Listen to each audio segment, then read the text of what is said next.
Papua Campaigns basically welcome you here this afternoon. When we fixed the date for this launch, we didn't know, of course, that it was going to coincide with everything that's going on with the Supreme Court ruling and the welcome reassertion of parliamentary sovereignty over the future of our country and how the implementation of the referendum that we had is to proceed.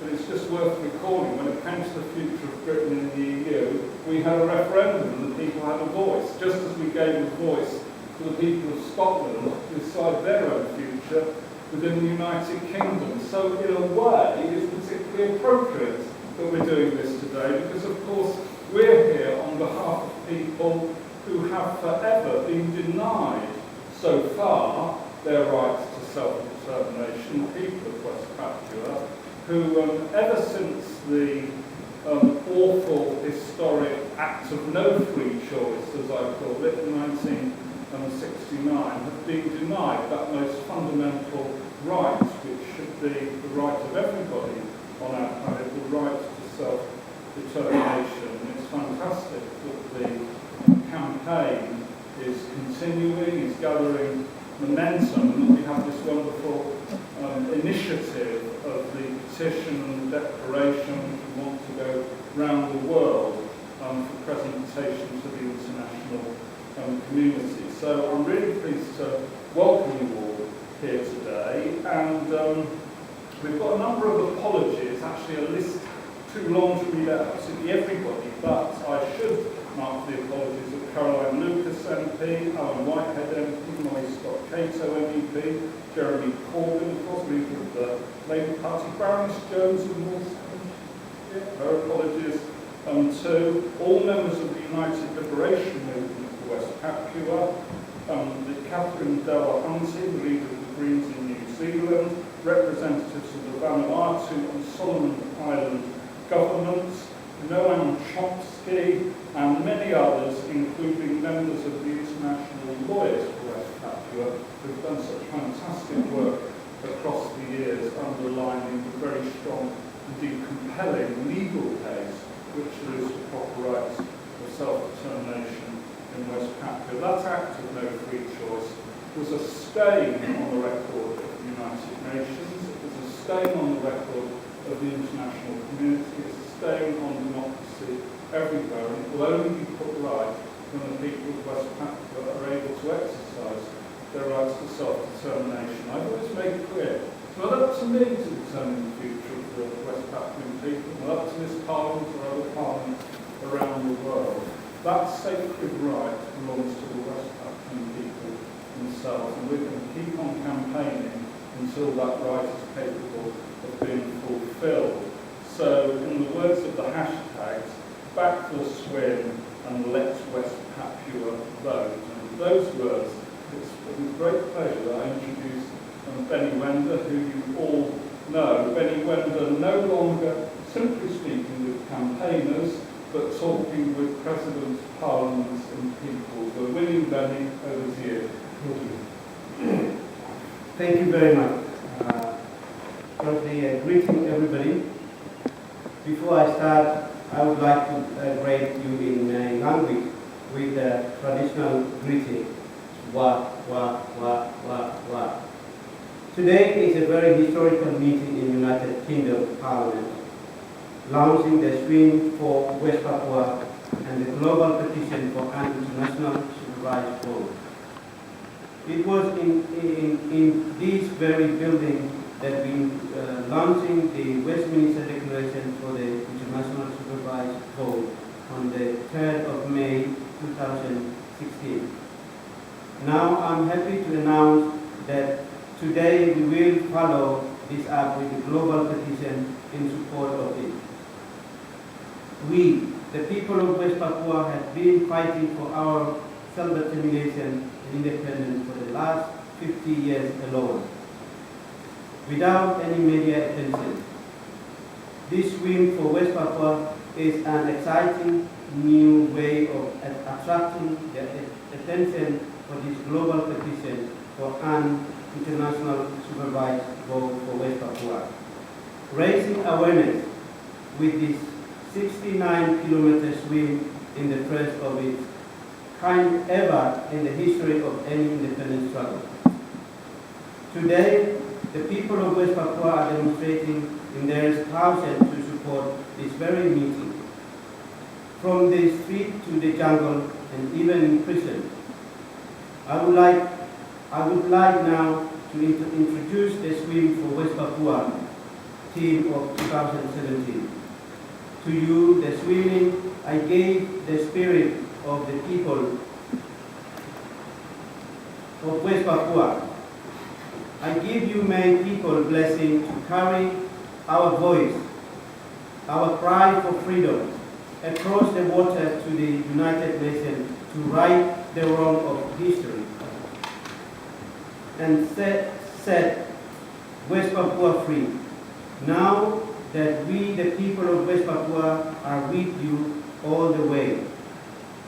And on behalf of people of West Papua, I'm asking you all to support this historic swim for West Papua and to please sign this historic petition for international supervised vote for West Papua. As my good friend, the Honorable Gary Yufa from Papua New Guinea said about the West Papua struggle, it is not a Melanesia issue, it is not a Pacific issue, it is a human issue. West Papua needs you to support the swim. Sign this petition and get as many people as possible to sign it too. This international supervised vote is the way to free West Papua to the road to home for my people. With your support, the people of West Papua will be free. Finally, I want to show the message from people of West Papua and people from inside the prison. Just feel clear that message I want to show. Baik, selamat siang. Hari ini, tanggal 24 Januari 2017, kami Komite Nasional Papua Barat, Wilayah Surabaya, Sektor Damrau, melakukan dukungan untuk petisi internasional dan intervensi internasional untuk pengendalian sendiri bangsa Papua, untuk percepatan kemerdekaan bangsa Papua. Dan kami sangat memberikan apresiasi setinggi-tingginya buat Parlemen Inggris dan selalu memberikan dukungan untuk percepatan kemerdekaan bangsa Papua. Papua,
selamat siang semua. Selamat siang.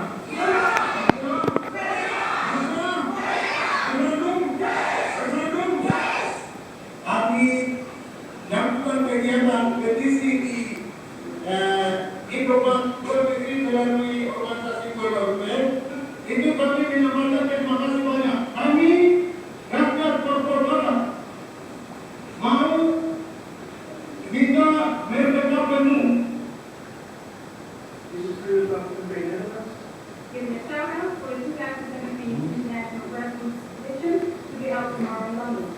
Okay, so the petition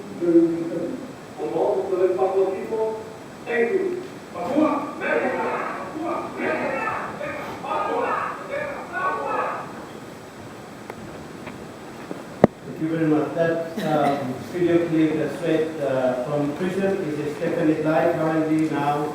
He's a 1 year in prison just because of raising the awareness and peaceful demonstrating what I did.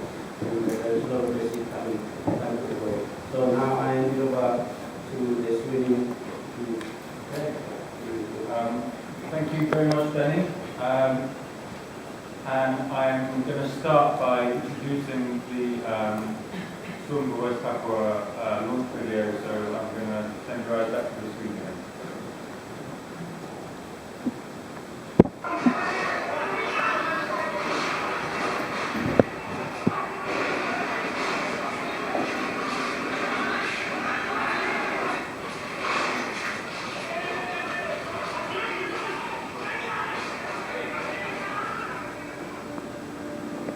Every human being can change this opinion. One person can change, one person can campaign. Now it's come to West Papua. I think it's very important for me and for my people. History will be recorded and swimming for West Papua. In August 2017, myself and 5 others will swim the length of Lake Geneva, all 69 kilometres of it, and deliver a petition calling for an internationally supervised vote to the United Nations. Whether you are a musician or you are a politician or you are just an older person, you have a voice. One day West Papua will be free and you will be proud. You can tell your children, I'm part of that. And so in January 2017, we will be launching the grassroots petition globally calling for an internationally supervised vote for West Papua. We are campaigning for the referendum because what happened in 1969 so-called actual free choice, we call actual no choice because 1 million population in the country, 1 million 26 countries, including one of the minorities. I remember the first training session I did in a swimming pool in about early April this year. I did there and back, so 66 metres, and was like, oh my good lord, what have I got myself into? Next step is you need to sign the petition, support swimming for West Papua in order to support international supervised vote. Thank you. Okay, great. I'm just going to start by introducing the team. So we've got Tim and Tom, and we have another 3 seats here. There are 6 of us on the team. That wasn't set up, I promise. So we've got Kerry from South Africa, who can't be with us today. We couldn't really find a cheap flight. We've got 2 students. So one is in Oxford. She's Abby, and she's got a lecture today. And we also have our very own physiotherapist, who is on placement in Northampton. They send their apologies, and they can't be here. So I also wanted to start with some quick facts about Lake Geneva. So as Dane said, it's 69 kilometres long. At its deepest point, it's 310 metres, and in the summertime, which thankfully is when we're swimming, it's between 17 and 25 degrees. Okay, so moving on. My interest in the Pacific region began in about 2012 when I lived and worked for about 6 months on a marine conservation project. And I wanted to keep up with the issues facing the Pacific region when I returned back to the UK to study my undergraduate degree at Keele University.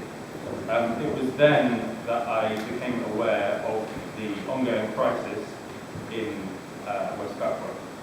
Now, I've been lucky enough to return to the region several times since 2012, and on every trip I have a nagging question, which is how and what can I do to help? From an early age, I was encouraged and told, dream big. Dream big and dare to fail. I dare you to do that. Others, like Desmond Tutu, have inspired whole nations and encourage us to do what we can with what we have. I am here today as surprised as anyone to be heading up this swim team. The circumstances and connections that have come together mean that we are indeed able to do something. We are swimming to highlight the plight of the West Papuan people and collect signatures on the petition which we will deliver to the United Nations. The West Papuan issue is one that calls our collective humanity into question. We are not being the best versions of ourselves when we fail to acknowledge each other as humans. As long as there is injustice in the world, there is always something to do. And doing nothing is never a better option. We must act together. The resilience and courageous people of West Papua have endured over 50 years of intolerable injustice, while the Western media have largely ignored the ongoing crisis. As such, we have been kept in the dark about their suffering. Meanwhile, the governments of the United Kingdom, the United States, Australia, and Indonesia profit from manipulating and exploiting the West Papuan land. It is clear to me that in West Papua, where there are corporate and economic interests, there is an absence of human rights. It is time to stand up with the people of West Papua and ensure that change occurs. That our weight, our energy, our efforts never cease until an internationally supervised vote of self-determination actually happens. I am proud to be standing alongside you all today. We are asking that everyone in this room, our friends, our family from around the world, be part of something bigger than us all. Our political correctness on human rights violations and genocide go out the window when there are riches to be made. This is not a partisan argument. It's time for the talking to stop and action to happen. Let West Papua decide their own destiny. You sign the petition and we'll deliver it. I'm going to pass you now to my teammate, Tim, who is going to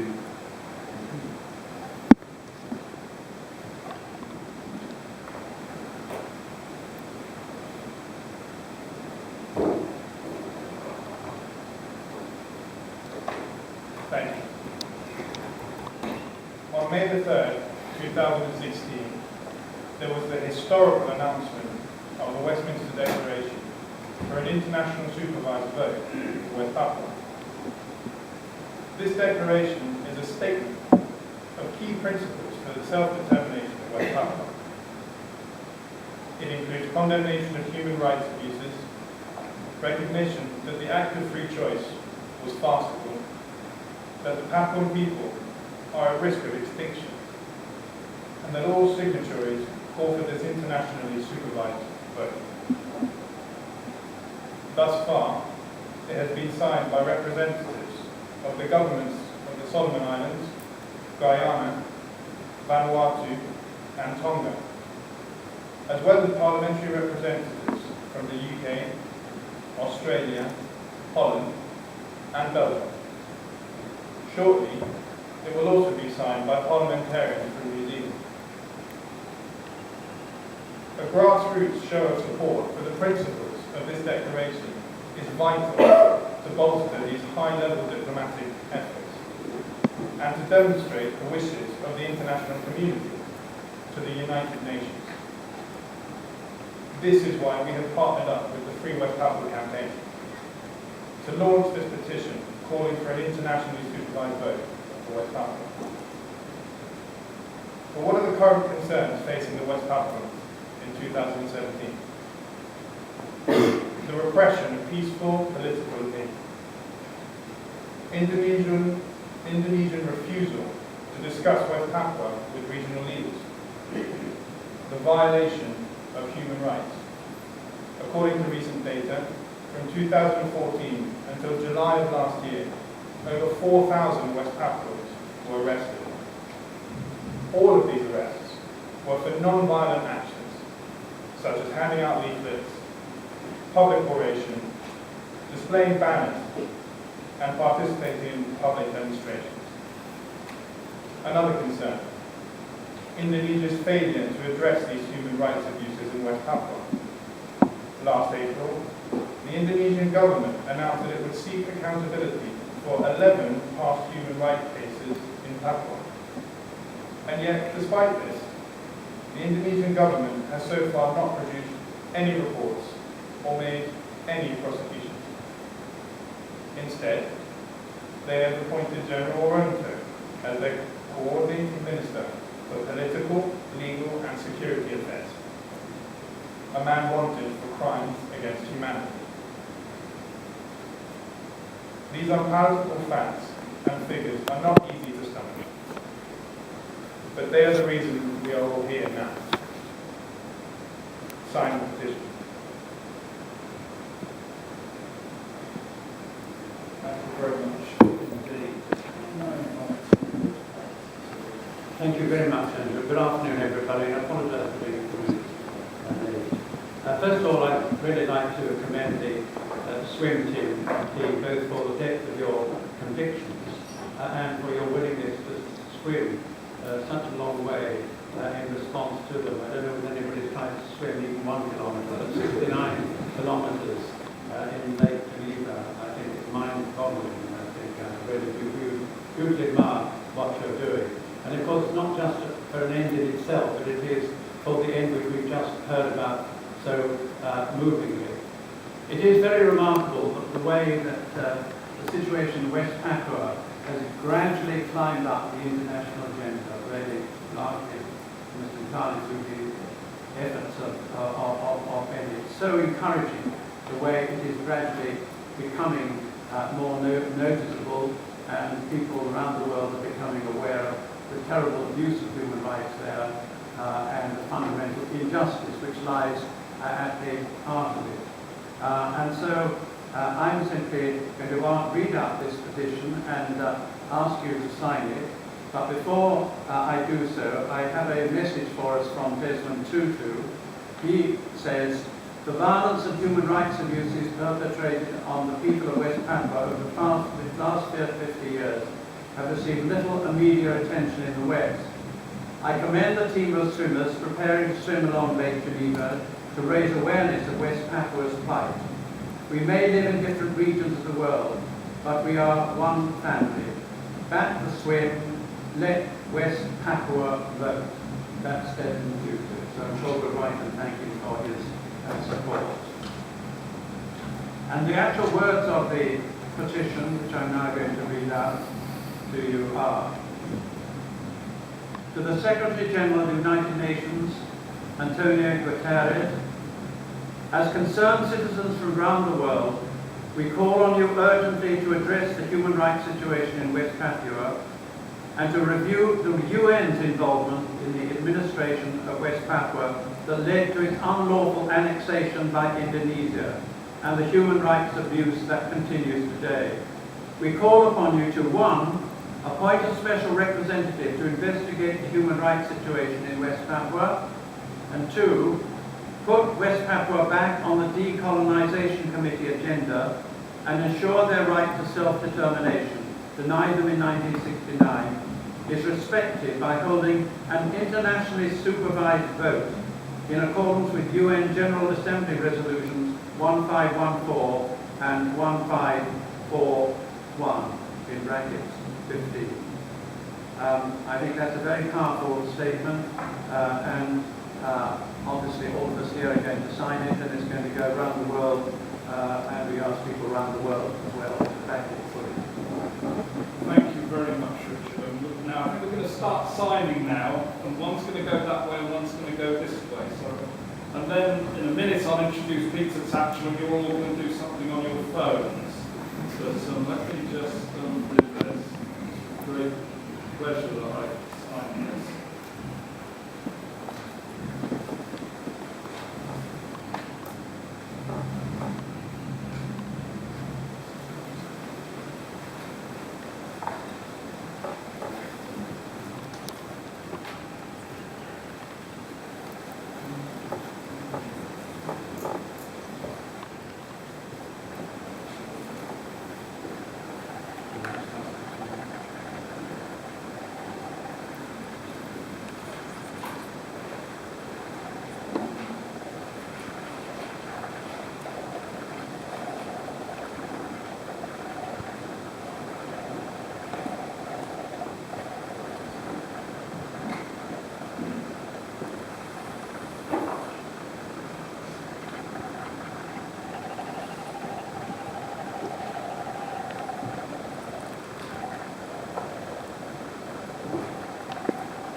We've recently celebrated Martin Luther King Day. I'm sure many of you will know that one of his prophetic statements was that the arc of history bends towards justice.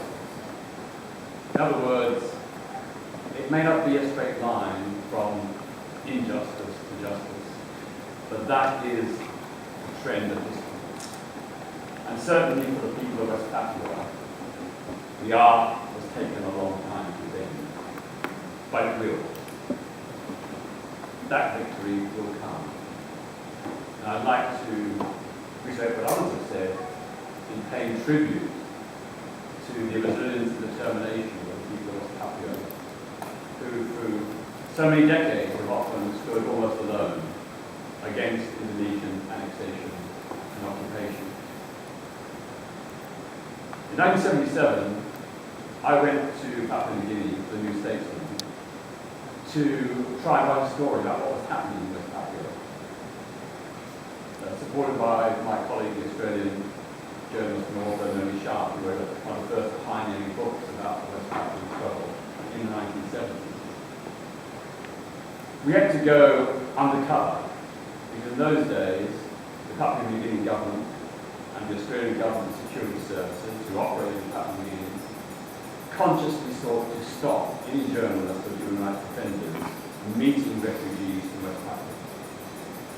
But thanks to two very brave Christian missionaries, we were secretly smuggled to a safe house a few miles out of Port Moresby, where we met 6 individuals who'd escaped from West Papua. And they told horror stories of Indonesian troops arresting, torturing, and then tying up West Papuans in cocoa bags and dumping them in the sea to drown. Of the bombing of West Papuan villages by the Indonesian Air Force with aircraft supplied and aided by the United Kingdom. I will never ever forget the pain and horror on their faces as they told their story. And the desperation they felt that no one knew what was happening. Well, thankfully, in these recent decades, more and more people do know. And we are here today to stand with the people of West Papua in their just struggle for freedom.